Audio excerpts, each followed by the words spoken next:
لبيك اللهم لبيك لبيك لا شريك لك لبيك إن الحمد والنعمة لك والملك لا شريك لك। নবী মুহাম্মদুর রাসূলুল্লাহ সাল্লাল্লাহু আলাইহি ওয়াসাল্লামকে জিজ্ঞেস করা হয়েছিল পৃথিবীর সর্বপ্রথম ঘর কোনটি। তিনি বলেছিলেন বাইতুল্লাহ। তারপর বলেছিলেন বাইতুল আকসা। এই দুটোর মধ্যে ফারাক হয়েছে, তিনি বলেছিলেন 40 বছর। সর্বশ্রেষ্ঠ, সর্বপ্রথম, সর্বনিয়ামতে ভরপুর যে ঘরটি, সেটি হচ্ছে এই বাইতুল্লাহ, আল্লাহ সুবহানাহু ওয়া তাআলার ঘর, যেখানে রয়েছে হাজরুন আসওয়াদ, কালো পাথর, যেখানে চুমু দিলে মানুষের গুনাহগুলো চলে যায়। মুহাম্মদুর রাসূলুল্লাহ ঠোঁট পরে মোবারক পড়েছেন যেই হাজরে আসওয়াদ পাথরের উপর। এখানে রয়েছে মুলতাজাম, যেখানে দাঁড়িয়ে দোয়া করলে আল্লাহ তাআলা দোয়া ফেরত দেন না। এখানে রয়েছে ইসমাইল আলাইহিস সালামের স্মৃতি বিজড়িত সেই জামজাম, মা এ জামজাম। নবী সাল্লাল্লাহু আলাইহি ওয়াসাল্লাম এই পানি পান করতে গিয়ে তিনি দাঁড়িয়ে পান করেছেন। কেন? তিনি এই পানিকে অনেক সম্মানিত বলেছেন।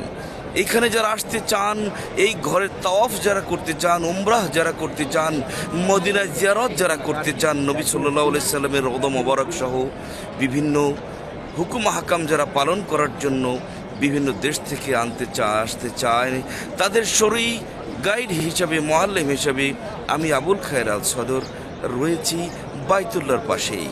বিস্তারিত জানার জন্য SMS করো। Who is the loved one? Allah. Who is Ar-Rahman? Allah. Who is Al-Mannan? La ilaha illallah, Muhammadur Rasulullah. Muhammad is the messenger, to Allah is our return. আমি যেটা পড়েছি আপনাদের কাছে, এটা হচ্ছে চাইনিজ, ডোরা কাটা দাগ আছে। এগুলো হচ্ছে চাইনিজরা বানায়, একটু মোটা, এটা পড়তে আরাম। La ilaha illallah, Muhammadur Rasulullah. Muhammad is the messenger, to Allah is our return. La ilaha illallah, Muhammadur Rasulullah. La ilaha illallah, Muhammadur Rasulullah. এই মরুভূমিতে পাহাড়ের পাদদেশে এরকম অরেঞ্জের বাগান, এবং অত্যন্ত সুস্বাদু। মানে একটা আছে শুধু বলা, মানে দেখতে বাগান, কিন্তু খাইতে মিষ্টি না। কিন্তু এই বাগানের এই অরেঞ্জটা অনেক মিষ্টি। ঠিক নিয়মে না পড়ার কারণে অনেক কষ্ট সহ্য করতে হয়। তেমনি উমরা সঠিক নিয়ম না জানার জন্য উমরাটি হয় ত্রুটিপূর্ণ। এটা شو شغل انت في دراسة؟ شو أي صف؟ من وين؟ شلال في مدرسة؟ في مدرسة. زين؟ انت جاي هنا ليش؟ زائر؟ زيارة يعني مع البابا كلش؟ لا عادي دايما هنا. مدينة نفس الشيء؟ ايه الحال. 5-7 মিনিটের মধ্যে ট্রেনটা ছেড়ে দিলে ইনশাআল্লাহ বিজনেল্লাহ আমরা যেতে পারবো। আমার পাশে আছে। এখানে আসলে যদি গাইড না থাকে তাহলে তো অনেক প্রবলেম হয়। তো মানে গাইড হওয়ার কারণে যে আমরা আজকে আপনার মতো একজন গাইড পেয়ে খুবই খুশি। আর আমরা অনেক স্থান ঘুরে দেখতে পারলাম। আল্লাহর নিয়ামত, আলহামদুলিল্লাহ আলহামদুলিল্লাহ। ডাক্তারদের টিচার, আলহামদুলিল্লাহ। আমরা দোয়া করছি ওরূপ ভাই তার ফ্যামিলি সহ এসছেন, আল্লাহ যেন কবুল করেন। সাফা পাহাড় থেকে যদিও তাওয়াফটা সাইডে স্টার্ট হয়, এই সেই জায়গা যেখানে ইব্রাহিম আলাইহিস সালাম তার ছেলেকে কুরবানি করার জন্য নিয়ে এসেছিলেন।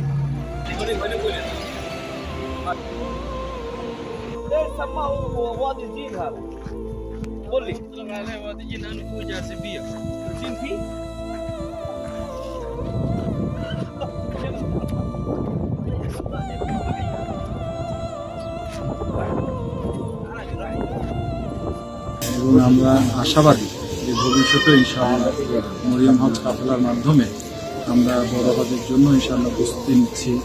আল্লাহ যদি তৌফিক দেয় ইনশাআল্লাহ ভবিষ্যতে ওনাদের মাধ্যমে আমরা আবার হজ এবং উমরা পালন করব ইনশাআল্লাহ। বাংলা ভাষাভাষীদের আমাদের বাংলাদেশি ভাইদের হোস্টেলে এখানে এসেছিলাম। তো তখন আমাকে এখানে অনেকবার এসেছি, কিন্তু লাস্ট ওই সময় এসেছিলাম, আবার এখন এসেছি আমি। আমার সাথে কিছু ইউরোপিয়ান এবং আমেরিকান এবং প্রবাসী কিছু হাজি আছেন, তাদেরকে নিয়ে আমি এখানে এসেছি জিয়ারতের জন্য। কবুল হজের প্রতিদান আল্লাহ তাআলার জান্নাত ছাড়া আর কিছু নয়, বলেছেন নবী মুহাম্মদুর রাসূলুল্লাহ সাল্লাল্লাহু আলাইহি ওয়াসাল্লাম। আল্লাহ তাআলা তার কোরআনে বলেন, ওয়ালিল্লাহি আলান নাসি হিজ্জুল বাইত মান ইসতাতাআ ইলাইহি সাবিলা।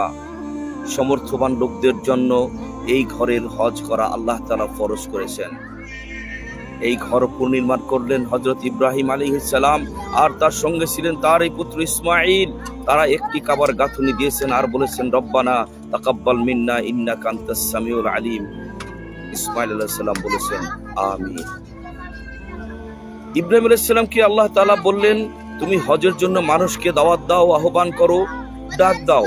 ইব্রাহিম আলাইহিস সালাম বলেন, আল্লাহ আমি ডাক কত দূরেই বা যাবে? আল্লাহ তাআলা বলেন, ইব্রাহিম ডাক দেওয়ার দায়িত্ব তোমার, আর ডাক পৌঁছানোর দায়িত্ব আমার। কিয়ামত পর্যন্ত যত বানু আদম দুনিয়াতে আসবেন, সমস্ত আলমে আরওয়াহ পর্যন্ত এই ডাক পৌঁছেছিল, আর সেখান থেকে যারা এই ঘরে আসতে পেরেছে তারা জব দিয়েছিল লাব্বাইক।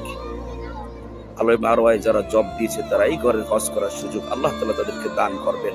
নবী সাল্লাল্লাহু আলাইহি সাল্লাম হজের দিন মদিনা থেকে এসে বলেছিলেন, আনা দাওয়াতি ইব্রাহিম, আমি ইব্রাহিমের ডাকের জবাব। মিনা, মুজদালিফা, আরাফায় অবস্থান করা, বাইতুল্লাহ তাওয়াফ করা, হজ এবং উমরার কার্যক্রম সব সম্পাদন করা সহিহ সুন্নাহ মোতাবেক হলেই আল্লাহ তাআলা শুধুমাত্র তাকে মাফ করে দেবেন। এই সহিহ সুন্নাহ অনুযায়ী উমরা এবং হজ সম্পাদনের জন্য আমি আবুল খায়ের আল সদর মক্কার কাছেই রয়েছি, বাইতুল্লাহর কাছেই রয়েছি। সুতরাং যারা আসতে চান, বিভিন্ন প্যাকেজের জন্য বিস্তারিত জানার জন্য SMS করুন। আল্লাহ তাআলা সকলকে তৌফিক দান করুন, আমিন।